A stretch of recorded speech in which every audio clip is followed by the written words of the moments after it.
அமைச்சர் துரைமுருகன் அவர்கள் உடல்நிலை பாதிப்பு காரணமாக அப்போலோ மருத்துவமனையில் சிகிச்சைக்காக அனுமதிக்கப்பட்டிருக்கும் நிலையில் நம்மளை அமலாக்கத்துறை தூக்கிடுவாங்களோ அப்படின்ற பயத்திலேயே புதிய நாடகத்தை நடத்தி தற்பொழுது மருத்துவமனையில் சிகிச்சை பெறுவது போல் நாடகமாடி வருவதாக தற்பொழுது அரசியல் வட்டாரத்தில் பரவலாக பேசப்பட்டு வந்துட்டு இருக்காங்க.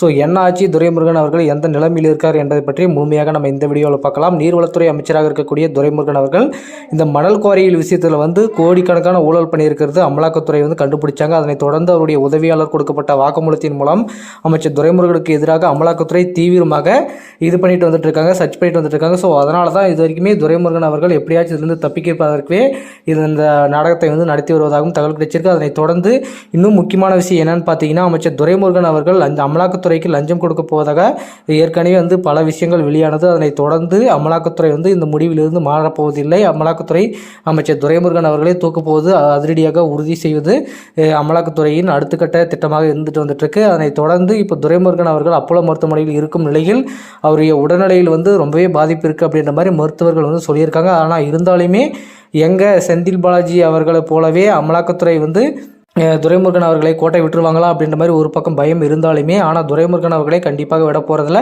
ஏற்கனவே செந்தில் பாலாஜி அவர்கள் காவேரி மருத்துவமனையில் இப்படி தான் ஒரு மாதமாக தங்கிட்டு இருந்தார்.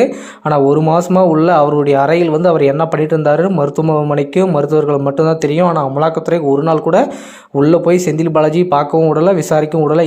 செந்தில் பாலாஜி அவர்களை உள்ளே போய் பார்த்துட்டாங்கன்னா உண்மையெல்லாம் கண்டுபிடிச்சிட்டா என்ன பண்ணுறத ஒரே காரணத்துக்காக தான் அமலாக்கத்துறை ஓர கட்டிட்டாங்க.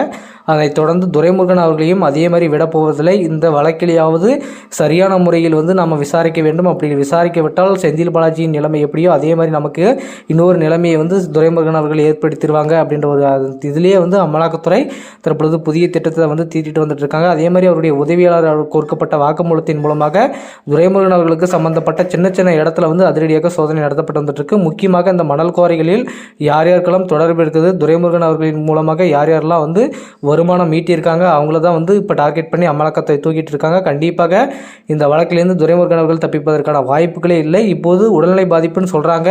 ஆனால் எந்த அளவுக்கு இவருக்கு துரைமுருகன் அவர்களுக்கு பாதிச்சிருக்கு அப்படின்னு தெரியல. அதுக்கான ரிப்போர்ட் எல்லாமே கொடுத்துருக்காங்க. இப்பயும் அப்போலோ மருத்துவமனையில் தீவிர சிகிச்சையில் தான் இருந்துட்டு வந்துட்டு இருக்காரு அப்படின்ற மாதிரி செய்திகள் சொல்கிறாங்க. ஆனால் எந்த அளவுக்குன்னு தெரியல. துரைமுருகன் அவர்கள் நிலைமை எப்படி இருக்குது என்னன்னு தெரியல. ஆனால் அமலாக்கத்துறை அடுத்த கட்டமாக கண்டிப்பாக அடுத்த நடவடிக்கை எடுக்க போகிறதுல அது உறுதியாக இருக்காங்க.